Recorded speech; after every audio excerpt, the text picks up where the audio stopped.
Baik, Assalamualaikum, salam sejahtera, salam GBN, salam Malaysia, salam kuasa ketiga. Jadi jika audio jelas, boleh tolong maklumkan kepada saya ya. Ia membantu siaran.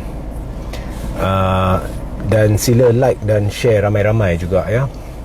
Baik, hari ini sebenarnya semalam ya, Zahid Datuk Seri Dr. Ahmad Zahid Hamidi selaku Presiden UMNO yang baru dilepas tanpa dibebaskan oleh mahkamah dengan cara yang melanggar prinsip-prinsip asas perundangan jenayah dan perlembagaan. Ya, jika kita rujuk kepada alasan timbalan pendakwa raya, memang cukup jelas ianya tidak ada asas perundangan dan memang cukup luar tabi'i. So dalam keadaan yang mencurigakan, dalam pada Peguam Negara bercuti, Zahid dilepas ya. Malah dalam 3 hari ini ada 3 individu dilepas oleh mahkamah, tapi itu isu lain lah. Jadi baru dilepas daripada tuduhan jenayah dalam keadaan mencurigakan, Zahid tawar rasuah lagi ya. Sebabnya di kempen pilihan raya Pulai ya, Zahid di dalam satu kawasan tertentu telah memberi janji kepada sekumpulan penduduk berhubung dengan projek perumahan PPR. Dan di situ Zahid telah berjanji bahawa dengan mudah perkara itu yang berkaitanlah dengan kelulusan projek itu boleh dikendalikan. Cuma syaratnya perlu sokong, perlu lihat dia peti undi dapat ke tidak. Maknanya peti undi itu memihak kepada Pakatan Harapan ke tidak. Dia kata jika tak memihak, maka mereka kena menilai semula. Ini sebenarnya satu bentuk rasuah, kerana apabila anda berjanji sesuatu ni sebagai ganjaran ya untuk dapatkan undi, anda telah menawarkan rasuah. Dan ini bukan kali pertama.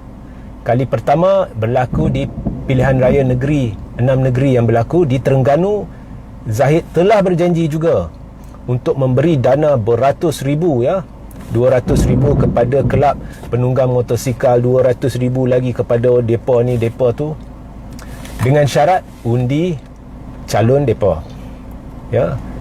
Maka rasuah ditawar di sana, selepas dilepaskan rasuah ditawar di sini. Jadi kredibiliti kerajaan pimpinan Anwar memang dah runtuh sebab pelepasan Zahid. Jadi Anwar nak cerita rasuah anti rasuah tu tak usah ceritalah, orang tak percaya. Sebab cara yang dilakukan luar tabi'i. Ada orang cuba pertahankan Zahid dengan berkata Zahid bukan pertama yang dilepas dan dibebaskan, maka mereka rujuk kepada Muhyiddin, mereka rujuk kepada orang lain yang dilepas dan dibebaskan. Mereka kata masa tu hampa semua tak bising. Okey, itu berbeza. Lepas dan dibebaskan tu kita tak tolak, saya sendiri tak tolak.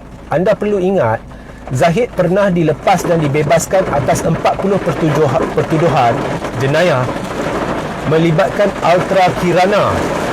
Anda ingat tak Zahid dilepas dan dibebaskan kali pertama?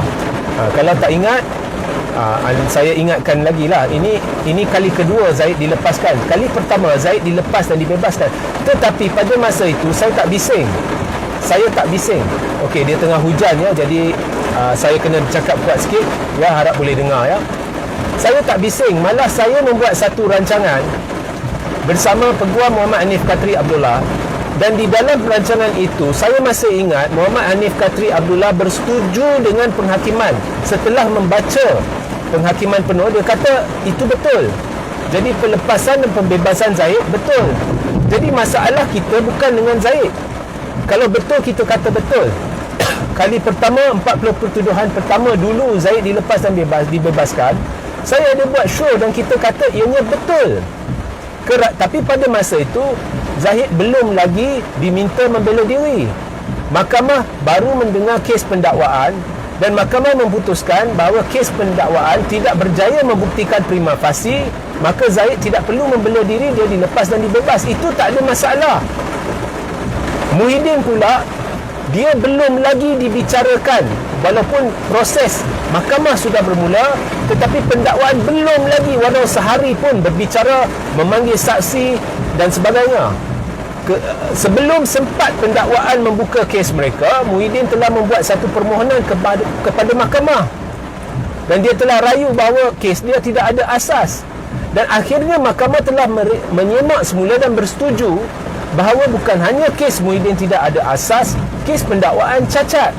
Maka Muhyiddin dilepas dan dibebas atas pertuduhan rasuah. Jadi itu berbeza. Kes Zahid pertama sekali dalam sejarah tanah air, mahkamah dah dengar penghujahan pendakwaan, mahkamah dah dengar saksi-saksi pendakwaan, mahkamah dah nilai dokumen-dokumen berjilid-jilid dari pendakwaan, dan mahkamah setelah perbicaraan meliputi kes pendakwa raya telah memutuskan ada kes prima facie, maknanya ada asas dan bukti kukuh bahawa Zahid telah melakukan jenayah.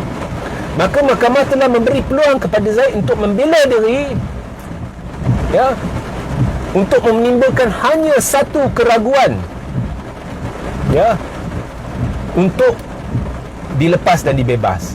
Tetapi sebelum sempat perkara itu berlaku, ada campur tangan dari pihak kononnya Peguam Negara dengan cara yang cukup luar tabi'i. Dan kalau kita lihat alasan-alasan pihak pendakwa raya atau timbalan pendakwa raya, ianya tidak ada asas perundangan. Zahid dilepas, dan baru dilepas dia pergi beri rasuah di Johor. Adakah kerajaan akan buat tindakan? Tak akan. Sebab kerajaan inilah yang telah lantik Zahid sebagai timbalan Perdana Menteri, walaupun tahu pelantikan itu mampu menimbulkan tekanan terhadap Peguam Negara dan mahkamah dalam kes dia. Jadi kerajaan ini jauh sekali nak lawan rasuah. Saya lihat dia pro rasuah. Kerajaan pimpinan Anwar pro rasuah.